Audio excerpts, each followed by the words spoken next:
ಊರಪ್ಪ ಮಾಡೋ ನಾವ್ ಯಾವತ್ತು ಒಂದೇ ಒಂದು ಅಪ್ಪಿ ತಪ್ಪಿ ಕೂಡ ಅಪಭ್ರಂಶವಾಗಿ ಒಂದೇ ಒಂದು ಮಾತು ದೇವ್ರ ಜಾತ್ರೆ ನಡಿಬಾರ್ದು ಅಂತ ಯಾವತ್ತೂ ಹೇಳಿಲ್ಲ ನಾವು.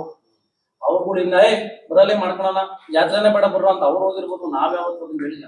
ನಾವ್ ಹೇಳ್ತಿರೋದು ಒಂದೇ, ನಮ್ಮ ಅಪ್ಪರ ಕಾಲದಲ್ಲಿ ಏನೋ ಒಂದು ನಡೀತಿತ್ತು, ಅದನ್ನ ಇವ್ರು ಮುಂದುವರ್ಸ್ಕೊಂಡು ಹೋದಾಯ್ತದ. ದೇವ್ರು ಅಂದ್ರೆ ಯಾರಿಗೆ ಸರ್ ಅದು? ನಿನ್ ಜಾತಿಗೆ ನಿನ್ ಜಾತಿಗೆ ನಿನ್ ಜಾತಿಗೆ ಅಂತ ಐತೆ ದೇವರು. ಎಲ್ಲಾರ್ಗು ಒಂದೇ ಅಲ್ವ ದೇವರು? ಯಾರು ಹೊತ್ಕೊಂಡ್ರೆ ಏನು? ನಾನೊಂದು ಅರ್ಕೆ ಹೊತ್ಕೊಂಡ್ಬಿಟ್ಟಿದ್ದೀನಿ ಈ ಸಾರ್ವಜನಿಕವಾಗಿ ಇಲ್ಲೇ ಹೇಳ್ತೀನಿ. ಆ ಯಮ್ಮನ ದೇವಸ್ಥಾನಕ್ಕೆ ಇವತ್ತು ಫಸ್ಟ್ ಟೈಮ್ ಸರ್ ನಾನು ಬಂದಿರೋದು. ನಾನು ಅರ್ಕೆ ಹೊತ್ಕೊಂಡಿದ್ದೀನಿ, ನಾವು ಅದನ್ನ ಹೇಳ್ತಿಲ್ಲ. ಕೇಳಿ ನಾನು ಅರ್ಕೆ ಹೊತ್ಕೊಂಡಿದ್ದೀನಿ ಅಂತ ನಾನು ಆ ಯಮ್ಮನ ಯಾವತ್ತು ಹೊತ್ಕೊತೀನಲ್ಲ ಅವತ್ತು ದೇವಸ್ಥಾನದೊಳಗೆ ಬರ್ತೀನಿ ಅಂತ ನಾನು ಅರ್ಕೆ ಹೊತ್ಕೊಂಡಿದ್ದೀನಿ. ಈಗ ನನ್ನ ದೇವ್ರು ಸುಳ್ಳಾಗಬೇಕು. ದೇವ್ರಿಗೆ ಆ ದೇವ್ರಿಗೆ ಶಕ್ತಿ ಐತಲ್ವಾ, ಅದು ನನ್ನ ಹೆಗಲ್ ಮೇಲೆ ಬರ್ಬೇಕಲ್ವಾ? ಇದು ಸಾರ್ವಜನಿಕರಲ್ಲಿ ಚರ್ಚೆ ಮಾಡಲ್ವಾ? ನನ್ನ ಅರ್ಕೆ ಸರ್ ನಾವು ಹೊತ್ಕೋಬೇಕು ಒಂದ್ಸರಿ ಅನ್ಬಿಟ್ಟು ನನಗೂ ಐತೆ.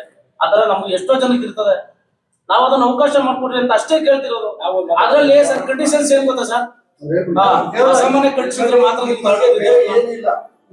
ಅಸಾಮಾನ್ಯ ಕಟ್ಟಿಸಿದ್ರೆ ಮಾತ್ರ ತಗೊಳ್ಳಿಲ್ಲ. 500 ಮೀಟರ್ ದೇವರು ಜಾತ್ರೆ ಬರ್ಬೇಕಂತೆ ಸರ್. 500 ಮೀಟರ್ ಎರೆ ಹಾಕೋರೆ ಸರಿ ಆಯ್ತು. ಎರೆ ದಾಟ ಹೋಗಲ್ಲ ನಮ್ಮ ಮನೆಗೆ ನಾನು ತಗೊಂಡೋಗ್ಬೇಕು ಅಂತ